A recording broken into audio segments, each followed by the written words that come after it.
BJP मुसलमानों की नफरत पर जीतती है। सर, 4 जून के बाद 6 मुसलमानों की मॉब लिंचिंग हुई। 11 घरों को मध्य प्रदेश में मोदी के बुलडोजर ने निस्तनाबूद कर दिया। 47,000 इजरायली फलस्तीनी मार चुके हैं। क्या है हमारी पॉलिसी सर? क्यों हथियार दे रहे हैं? पन्नून केस में निखिल गुप्ता, मोदी ने कहा था कि हम घर में घुसकर मारा, तो निखिल गुप्ता को किसने ऑर्डर दिया था पन्नून को मारने का?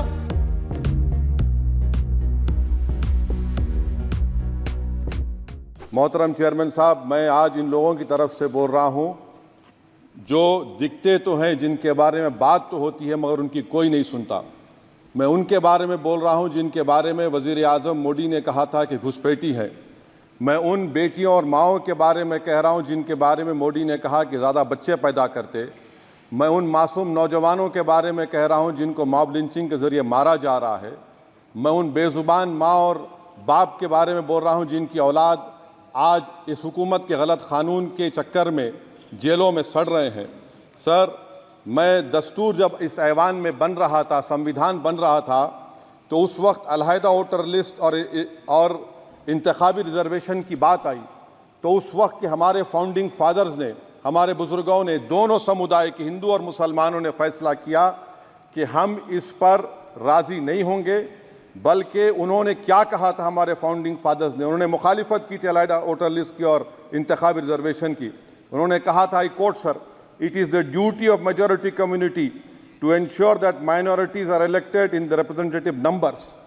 बीजेपी मुसलमानों की नफरत पर जीतती है और मुसलमानों के नाम निहाद मसीहा मुसलमानों के 90% ज़्यादा वोट हासिल करते हैं, मगर फिर भी इस ऐवान के दरवाजे नहीं खुलते मुसलमानों के लिए, और सिर्फ 4% मुसलमान जीत कर आते हैं। सर, संविधान सिर्फ एक किताब नहीं है जिसे चूमा जाए, संविधान एक किताब नहीं है जिसे दिखाया जाए, संविधान एक सिंबल भी है, मगर संविधान एक हमारे बुजुर्गों के ख्वाबों की किताब है।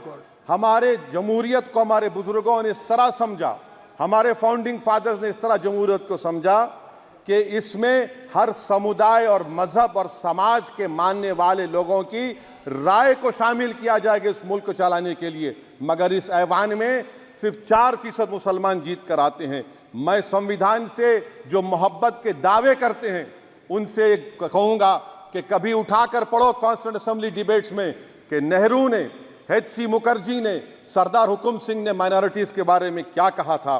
सर, वतन अजीज़ का मुस्तकबिल कैसा होगा जब बीजेपी मुझे गायब करना चाहती है और दीगर हिज़्ब इख्तिलाफ की पार्टियां के लिए मेरा वजूद सिर्फ वोट डालना और अपनी खबर में जाकर सो जाना है। इसीलिए आप देखते हैं कि ये समाजी इंसाफ है सर कि 4% मुसलमान जीत कर आते हैं। सर, इस ऐवान में OBC समाज के MP अब अपर कास्ट के MP के बराबर हो चुके हैं। OBC समाज के MP अब अपर कास्ट MP के बराबर हो चुके हैं और 14% मुसलमान सिर्फ 4% जीत कर आते हैं। CSDS का डेटा ये बताता है कि इस मुल्क में जो वोट बैंक है, जो एक मुश्त वोट डालता है, वो अपर कास्ट का है। मुसलमान का कभी ना वोट बैंक था ना कभी रहेगा। सर, 4 जून के बाद 6 मुसलमानों की मॉब लिंचिंग हुई। 11 घरों को मध्य प्रदेश में मोदी के बुलडोजर ने निस्तनाबूद कर दिया। हिमाचल प्रदेश में एक मुसलमान की एक दुकान को लूट लिया गया और हिज़्ब इख्तिलाफ की पार्टियों की तरफ से सन्नाटा है। शायद अब वक्त आ चुका है कि लफ्ज़ मुसलमान का नाम लेना भी अब उस पर पाबंदी आयद कर दी जाएगी। सर, मैं ये बात बताना चाह रहा हूँ कि नरेंद्र मोदी को जो मैंडेट मिला है। एक मिनट, आप लोग बैठ जाएं, कृपया आप लोग बैठ जाएं। श्री मनसुख मांडविया जी, आप लोग बैठ जाएं, कृपया माननीय सदस्य बैठ जाएं। श्री मनसुख मांडविया जी, कृपया आप लोग बैठ जाएं। अपने प्रारंभिक आप लोग बैठ जाएं, आप लोग बैठ जाएं। माननीय सदस्य ने अपने प्रारंभिक भाषण में जो शब्द प्रयोग करा है उसको ऑथेंटिकेट करा जाए। और अभी उन्होंने उल्लेख करा कि मोदी के बुलडोजर ने वहाँ मॉब लिंचिंग करा है, उसको भी ऑथेंटिकेट करा जाए। निश्चित तौर से इसको ठीक है। ओवैसी साहब, जब भी कोई बात नहीं सर, आप चेयर पर बैठे हैं जी, इसलिए आप मंत्री जी को पेट में दर्द हुआ, माशाल्लाह, शुक्रिया उनका। नहीं, तो सर मैं ये बोल रहा था, जवाबदेही है ये नहीं मंत्री इससे की बुरी बात क्या है? पेट में दर्द हो सकता है। वो दर्द ये सब ठीक अच्छा नहीं। दर्द हुआ, चलिए दर्द हुआ, दिल का दर्द हुआ।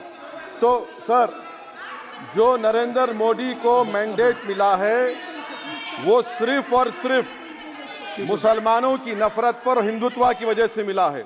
आई would like to say it is not Modi's in dock but every single person voted him despite his anti-Muslim voice. And I would like to tell the opposition parties, this is not a moral victory for you. This is a victory of majoritarianism. Everyone should contemplate and do introspection. Why is it that the OBCs and the upper caste are getting their due representation? Why are the Muslims not getting? Are we here only to vote for you and not to get elected? If that is the case, please tell us that we are only here to vote for you. Sir, आज भारत के आधे नौजवान बेरोजगार हैं और रोजगार की तालाश, बेरोजगारी का आलम यह है सर कि मोदी सरकार के 5 साल में 75 लाख एस्पिरेंट्स की जिंदगी बर्बाद हो गई, 6 पेपर लीक हुआ। बेरोजगारी का आलम यह है सर कि रशिया जा रहे हैं, वहां जाकर अपनी जानों को दे रहे हैं। बेरोजगारी का आलम यह है कि नरेंद्र मोदी रोजगार का कैंप चलाती है नौजवानों के लिए कि तुम इजराइल में जाकर काम करो, उनको कैनन फॉडर बना रही है ताकि फलस्तीनियों की जायदादों को हड़प कर सके।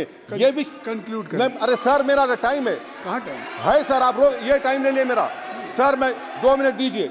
ये विश्वगुरु की पॉलिसी है। इजराइल को 27 टन हथियार जा रहा है। 9 मिलियन भारत के लोग गल्फ में काम करते हैं, क्या असर पड़ेगा? 47,000 इजरायली फलस्तीनी मार चुके हैं। क्या है हमारी पॉलिसी सर? क्यों हथियार दे रहे हैं सर? नस्लकशी हो रही है। सदर जमहूरिया के खुतबे में राष्ट्रपति के सर, मैं उसी पे बोल रहा हूं सर, उसमें लिखा हुआ है फॉरेन पॉलिसी के ऊपर, आप पैराग्राफ नंबर 25 देख लीजिए। सदर जमहूरिया में सैचुरेशन अप्रोच है। क्यों नहीं मोदी सरकार माइनॉरिटीज को तीनों स्कॉलरशिप को डिमांड करती है सर? उसको आपने बजट कम कर दिया। सर बनारस का बुनकर 18 महीने से मंडी का शिकार है, सूरत और बेंगलुरु जा रहा है। सर आखिरी बात कंक्लूड कर रहा हूं, आखिरी बात सर, पनून केस में निखिल गुप्ता, मोदी ने कहा था कि हम घर में घुसकर मारा, तो निखिल गुप्ता को किसने ऑर्डर दिया था पनून को मारने का? अगर नहीं दिया तो उसको बचाइए, और अगर दिया नहीं तो फिर उस पर पीएमएलए क्यों नहीं लगाते? और सर समाप्त करो। कमेटी बनाई आपने, उसका क्या हुआ? सर हम एससीओ को नहीं जा रहे हैं। सर मैं आपको बता रहा हूं कि मैं अपनी इस तकरीर को टीपू सुल्तान की नजर, सुनिए सर, अब हो गया खत्म कर रहा हूं सर। मैं अपनी तकरीर को टीपू सुल्तान के नजर कर रहा हूं। ये टीपू सुल्तान की फोटो है, क्या आप इससे भी नफरत करेंगे? सर ये संविधान में टीपू सुल्तान की फोटो है जिस पर वल्लभ भाई पटेल ने साइन किया, श्यामा प्रसाद मुखर्जी ने साइन किया। ये आपकी नफरत है सर। आखिर में मैं अपनी बात को खत्म कर रहा हूं इस शेर पर कि क्या दिन दिखा रही है सियासत की धूप छांव, जो कल सपूत थे वो कपूतों में आ गए, थे इस कदर अजीम के पैरों में ताज थे, इतने हुए जलील के जूतों में आ गए। बहुत बहुत शुक्रिया सर।